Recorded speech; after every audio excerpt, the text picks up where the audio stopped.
The tackle numbers that Zaire keeps putting up are crazy. Um, what is it about the Mike position in your defense that the numbers can get like that, and how much of it is just Zaire just getting to everything? Well, I think it's a credit to him, probably most first and foremost. I mean, he plays hard. He has a really good understanding. He's seeing things well right now. But at the same time, the Mike position is going to have a chance to be around the ball a lot in our style of defense. So, it's that part of it, but I think he's bringing it to life a little bit. The way he's playing and the style that he's playing, he has a really good understanding of his fits and issues. He studies, he prepares, and it's allowing him to play pretty fast right now for us. Is there kind of an old school element to his game, where he can mix it up and Yeah, there's no doubt. I mean, we talk about fast physical ball out, right? But you can put clips of him playing fast, and there's multiple clips where you can show him playing physical. So that part of it, there is that mentality of getting to the ball in an angry manner, and he seems to demonstrate that. I could, it's one thing to talk about it, but I could pull out clips to support that. Thomas?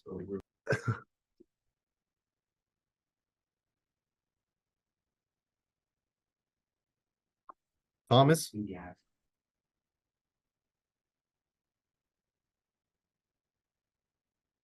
We start next Friday. We'll go to James. Gus, how do you think Jalen Jones fared in his first game out there? And then obviously what went into the decision to give him that opportunity? Well, he's even through training camp, he does a good job for us. I think both those young corners have a very aggressive mindset. With that, I'm meaning that they're very competitive. They've displayed to us thus far that they're both tough. They play with toughness. They're willing tacklers. They're willing to compete at the line of scrimmage, and they're willing to complete on deep balls. And I think, we're quick to react. I think even myself on, hey, you're going to play with some young players and there's going to be some mistakes. And I think that is accurate. But I can think of two plays where we weren't quite on the details of it, like the one Juju had in the end zone where it should have been an interception. He actually adjusted because he saw a breakdown and went back and played that. So for every maybe bust, there was a cover that he made. So that was great to see. And you're seeing the same things with Jalen. You saw towards the end of the game, we, clouded Hopkins at the end, and we put Jalen over there, and he was over there clouding at times. So he is that physical type player for us. So I thought he fared pretty well for his first showing. Chat. Gus, back to Zaire for a minute. When you got here, I mean, you evaluate the roster. He had started like 4 games, 2 in each season, really hadn't done much on defense. What did you see did you see this, or you really couldn't see this on the short resume he had? Sure. I'll speak based on how I remember it. I remember, one of the first things you do, Chappie, you come in, you look at all your personnel. And really the position coach does it. Richard will take a look at all the linebackers, Milo all the DBs, Nate all the D linemen, and then we write reports on them. And I can remember Richard Smith coming into me and going, hey, you need to look at this Zaire Franklin now. For the style of which we play, he really fits in well with it. And I like the way he's aggressive and physical and, how he attacks the ball. And there's a lot to him. And so I remember Richard Smith bringing him to my attention before I even had a chance to watch film on him. So I think that, there was an idea that he would probably have a really good chance to operate in the system. And we were really excited about seeing him in the system. Thanks, Gus. Yep. Raven.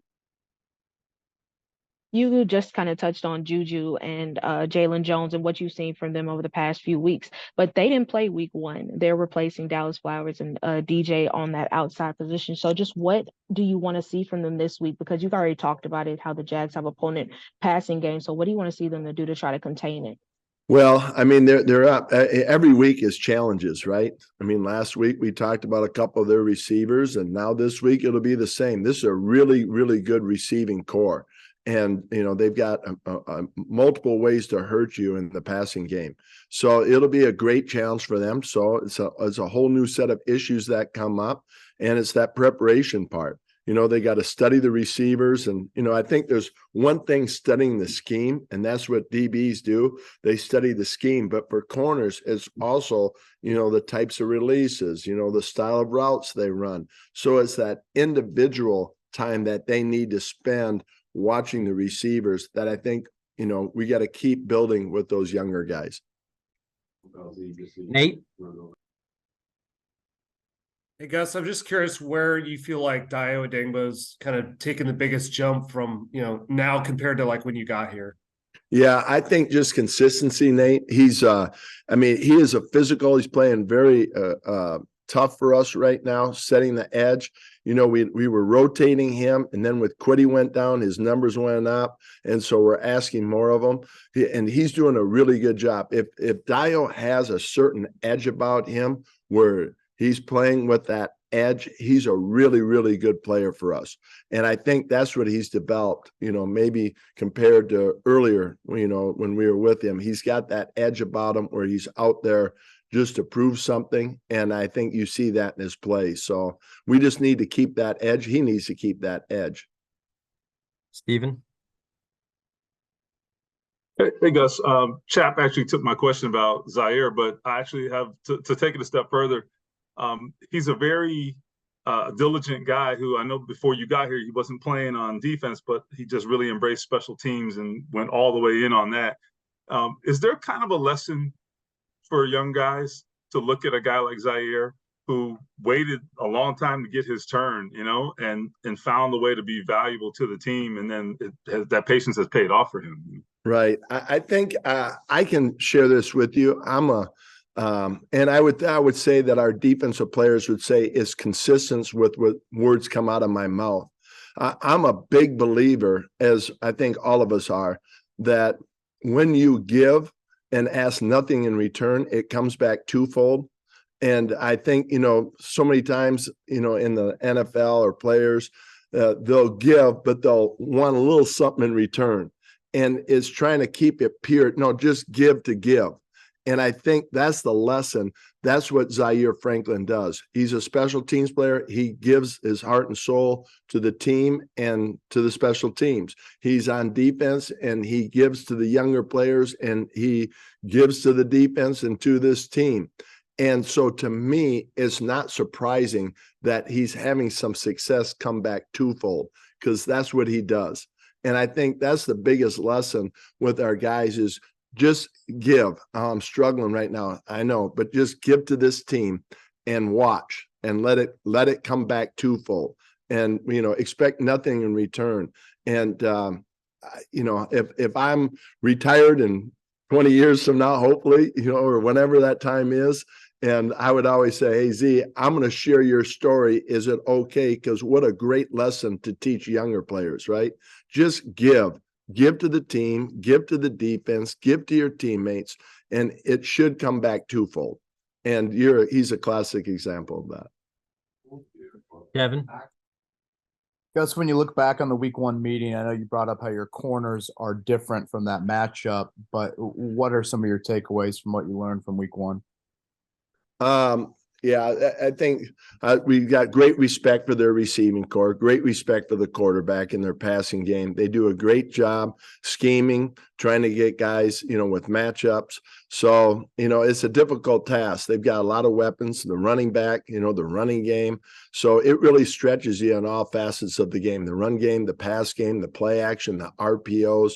They have it all. So we're just going to have to do a good job. It's challenging because they'll take shots. So we got to stay in lead position, but they'll also run deep comebacks, where you got to, transfer out of that high RPM mode and be able to play that. So it's a challenging week for us, and especially on the perimeter. We'll go back to Thomas. Yes, Gus, you held the Titans to 1 for 8 on third down after their first drive. Was there anything in particular that showed on film that can better describe how the defense was able to get off the field so well? I think we just, competed in those situations. We had some good fortune come our way. We were able to affect the quarterback. I know we had 1 sack, but a guy like Tyquan Lewis had multiple, affecting the quarterback, whether it was hits or batted balls. So, I know the numbers may not show there, but again, I think we were able to affect him and have him make quicker decisions. Few more, James. Gus, obviously the huge fourth down stop from Zaire and DeForest Buckner. How much do you think a play like that maybe embodies what your defensive identity is? And then what was it like to just see it unfold in real time and be like, okay, wow, like exactly what we wanted to happen. We made it happen when we knew it was like, mano a mano type of thing. Right. I think has to be a mentality down there in the red zone that, even if you give us an inch, we have to protect it. And, when there's times and places where you got to take a shot, hey, everything, you recognize the formation, you recognize the play, and you take a shot. And I think at that point in time, it was, we were lined up heavy in the front and, guys took a shot and they felt the play and they reacted quickly. So, as a combination, I think they just, recognized it and played fast on that play. And 4th and 1, that's tough. Especially with a back like that. So, that's a credit not only to Zaire, but if you look, Buck played it really well as well. Joel? Gus, how much of what you guys are doing right now is trying to figure out a way to get quarterbacks to hold on to the ball so the pass rush can get home? It feels like the pass rush has done a pretty good job, but teams are trying to get it out fast on you. They are. And I think Jacksonville does a great job of that. And I think you always try to game plan. You're finding ways to affect the quarterback.